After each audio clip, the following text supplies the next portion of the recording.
سعودی عربیہ کی بات تو ادھر ایسا نہیں کہ ریپس کم ہے, رپورٹڈ ریپس کم ہے, کیونکہ سے کہ محض یہ کہہ دینا کہ جی سعودی عرب میں رپورٹڈ کیس کم ہوتے ہیں, بھائی اس کی دلیل کیا ہے آپ کے پاس؟ لڑکیوں کو بولنا کہ وہ چھوٹے کپڑے نہ پہنے یا پھر دیر رات باہر نہ جائے ایک شارٹ ٹرم سولوشن ہے. لانگ ٹرم سولوشن تبھی ہوگا جب ہماری جس کو ہسبینڈ کی بات ہر بار ماننی چاہیے. یہ جینڈر ایٹیٹیوڈ سب سے برے تھے مسلم کے بیچ اور بیسٹ تھے سکھ سماج میں. کہ ایک ایسا آدمی جو اس تہذیب سے آتا ہو کہ جس تہذیب میں مرد کے مرنے کے بعد عورت کو جلایا جاتا تھا, اس کو جلنا پڑتا تھا کہ کہیں معاشرہ جو ہے وہ اس عورت کو زندہ نہ نوچ لے, تو وہ اپنی عزت کی خاطر اسی چتا کے اوپر ستی ہو جایا کرتی تھی. ایسی تہذیب سے تعلق رکھنے والا شخص مسلمانوں کو یہ کہہ رہا ہے کہ مسلمانوں میں سے یہ چیز آئی ہے. اب دراصل ابھی ایک ویڈیو آئی ہے جس کے تعلق سے ابھی بات بھی ہوئی تھی, تو میں چاہ رہا تھا کہ اس کے اوپر آپ کے کچھ پوائنٹ آ جائیں, کچھ باتیں آ جائیں. وہ اگر آپ اجازت دیں تو پہلے وہ ویڈیو میں آپ کو سنا دوں. جی ہاں ضرور. جی ایک منٹ. پر رہی سعودی عربیہ کی بات تو ادھر ایسا نہیں کہ ریپس کم ہے, رپورٹڈ ریپس کم ہے, کیونکہ ادھر ویمن کے پاس اتنی امپاورمنٹ ہی نہیں ہے کہ وہ کمپلین کر سکے.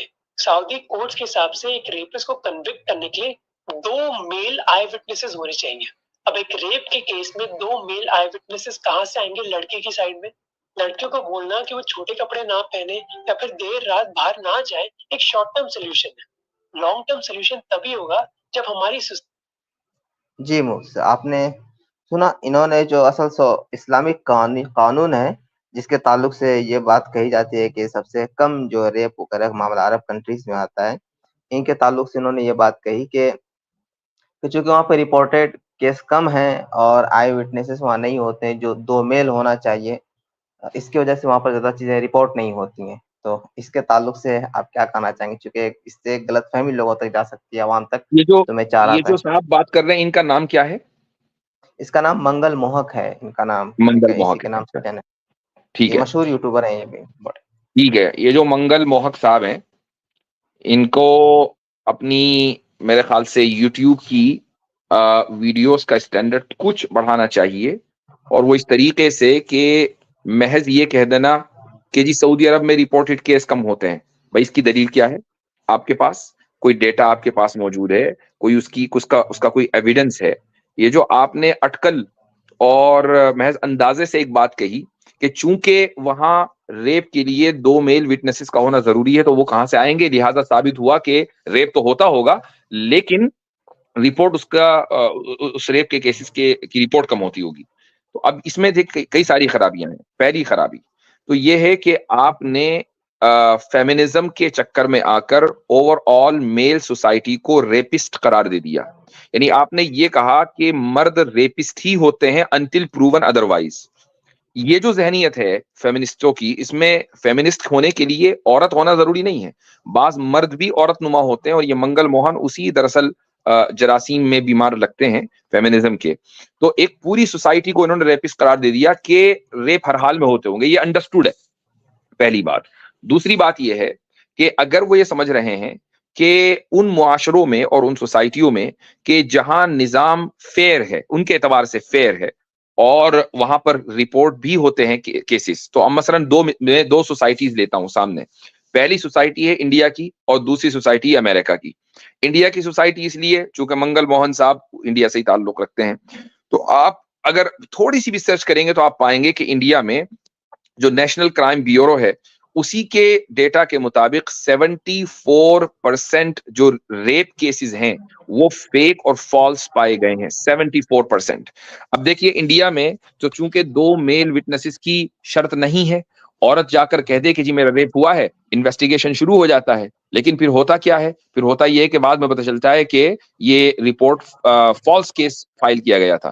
تو اگر کسی ملک میں 74% کیسز, وہ بھی ایک جرم کے, صرف ریپ کے, فالس پائے جائیں, تو اس سے آپ اندازہ لگائیں کہ جو عدالتی نظام ہے یا جو انویسٹیگیشن کا نظام ہے یا اوور آل جو جوڈیشری ہے, لا ہے, اس کے اندر کمی ہے. اور اسی وجہ سے مردوں کو نشانہ بنانے کے لیے عورتیں اس بعض مرتبہ اس ہتھ کنڈے کو استعمال کرتی ہیں. یہ تو ہے انڈیا کی مثال.